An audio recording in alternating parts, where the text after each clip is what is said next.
Lower the collective a little bit. Let's accelerate to 80 knots, a little forward cyclic. A little bit to the right there for 060. And collective coming down a little bit more to get to 1,000 feet. 80 knots and 060 degrees.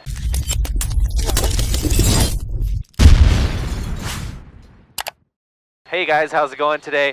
Very exciting flight. We're doing instrument flying. I'm talking Steve through the principles, what your eyes should be doing when you're flying on instruments. It's a constant scan. You never want to stop on one instrument for more than 1 second.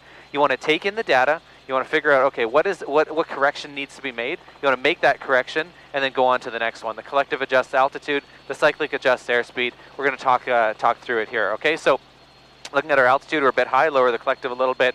Artificial horizon's looking nice. A little bit forward on the cyclic to get to 80 knots. A little bit to the right to get to 060 degrees. So start that slight right bank there. That's good enough, and we're going to get around to 060.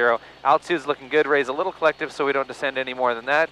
We need 1 knot faster on the 80 knots. There you go. 80 knots is looking good. Just a couple more degrees to the right to get to 060. We're a little low, so raise that collective a little bit. And we still have that slight right bank. That's good. There's 060. Level that out. The arrows should be nice and level now. A little forward on the cyclic to get to 80 knots. And we're 060. That's looking good. We're a little low, so raise that collective again. We're drifting a little bit. You can see those arrows not quite lined up there. Right. There you go. Perfect. And we're just about 80 knots. There's 1 knot faster, a little bit faster there to get to 80 knots. 060 is looking pretty good. We're still low. Raise that collective. We're not quite there yet on altitude. Okay, there we go. And speed, we're not quite there yet. Forward cyclic, forward cyclic, forward cyclic. Okay, 060, just a couple degrees to the left, just barely. That's good. Level out. And arrows should be level again. We're still too low. Raise that collective. We haven't raised the collective enough. Forward cyclic to get to that 80 knots. And 060 is looking good. And just about coming up to that 1,000 feet. Just about there. And 80 knots is pretty much bang on right now. So 060 is looking good. There's 1,000 feet. Lower the collective a tiny bit. A little faster on the 80 knots.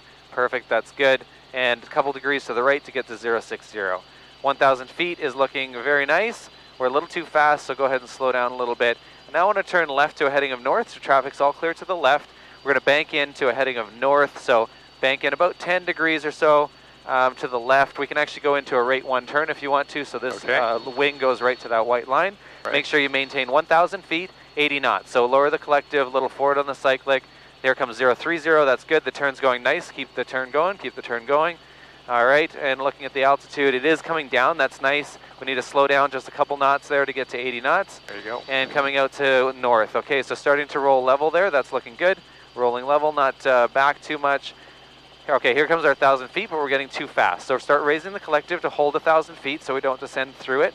Yep. And slowing down just a couple knots to get to 80. All right, guys, I'm talking about a term that I always like to use is trending towards perfection. When you're flying on instruments, you're never perfect. You always can be making adjustments. So what I use is I want to trend in the direction of perfect. So the moment I get to 80 knots, it's great, but probably a second or two later, I'm going to be at 79 again. So I need to trend towards that perfection. So as I come through, I look at that instrument. I don't want to dwell on that instrument until it's perfect. I want to trend in the direction of perfection. And so, you know, right now I can see the speed is about 3 knots too fast. We're going to slow down a little bit. We're going to continue on with that scan to the next one. When we come back around, we're going to see have we trended towards perfection or have we gone on too far. Obviously, we want to be making small corrections. We don't want to be making too big of corrections. And so we're looking at everything. It's all looking very, very good right now. We could call it perfect, but it's not because we could actually speed up 1 knot here to get to 80 knots. North is looking very good. We're a couple feet too high, so we've got to lower the collective ever so slightly. The speed is just a couple knots too slow, a little faster to get to that 80 knots, a couple degrees to the right to get to north, and altitude is looking very good. The reason why this video is so important here today, guys, you know, the US, the FAA, is on a bit of a rampage right now. They're trying to get a lot of publicity out there due to, obviously, the recent events with the Kobe crash and the now release of the accident report as to why that accident happened. Obviously, cloud was a factor. Inadvertent flying into IMC conditions was a factor, the leading factor for that accident. It was the cause of the accident. And so, you know, when we look at that, when we teach instrument flying like this, obviously we're not teaching students in the commercial course to be able to, fly in clouds and, do approaches to airports and things like that. But it's the critical elements that we're teaching them. So inadvertent flying into IMC, what are you going to do? The big thing, first of all, let's do a little bit of a turn more to the left. So 330 degrees. So all clear to the left. All clear, 330. Yeah, 330. Nice and gentle on that turn. That's 20 degrees. That's too much. Okay. You let your nose pop up. So go ahead and get it down to 1,000 feet again. Lower the collective. I see that. You slow down. So let's get it to 80 knots again. So accelerating to 80 knots. Just 330. So level that back out again there. Coming to the right a little bit to get back to 330. Working your way back to 1,000 feet and back to 80 knots. Listen, guys, here's the reality. If you accidentally fly into cloud, immediately your heart rate is going to accelerate 1,000 times. You're going to be thumping in your chest there. Watch, we got a few things going on. Steve's paying too much attention to me and not enough to his instruments.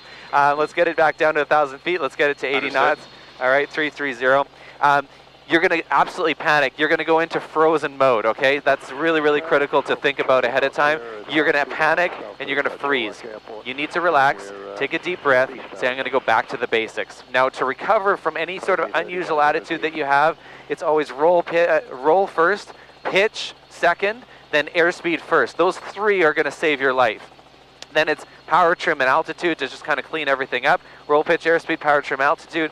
But the first three are going to be the ones that are going to save your life. And that's absolutely imperative. Get that roll, get the wings level, get the pitch level, and then figure out an airspeed that's reasonable. Now, obviously, if you're in terrain sort of areas, you might want to slow it down a little bit to 60 knots or something like that. However, you don't want to slow down too much. Losing all your airspeed on instruments is absolutely critical to safety. You do not want to lose all your airspeed, so find a safe airspeed that you can fly.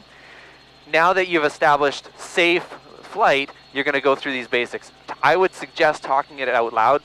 When you talk things out loud, it's going to help the brain to sort of process it, right? So right now, you can hear me processing and talking this out loud, talking about altitude, I'm talking about airspeed, talking about heading. Those are your critical things. Now, obviously, if you flew into the cloud at 1,000 feet on a heading of north, it might be a good idea to get into a nice rate 1 turn, descend to maybe 700 feet, turn to a heading of south, and see if you can gently fly yourself back out of those clouds. All right, guys? This is really, really important stuff. Remember, go back to the basics. Let's just talk it through for another few seconds. We need to lower the collective a tiny little bit to get back to 1,000 feet. Slow down just a couple knots to get to 80 knots. 330, we need to go a little bit to the right to get to 330, 1,000 feet. If you guys are doing this, if you're talking it through, we're looking for trending towards perfection. Doesn't need to be perfect, but it needs to be close. You need to keep the helicopter under control. That's the absolute most important thing. If you guys found this video valuable, if you did like it, give it a thumbs up. Share it with somebody that you think would find this interesting. We're going to talk to you guys on the next one. See ya.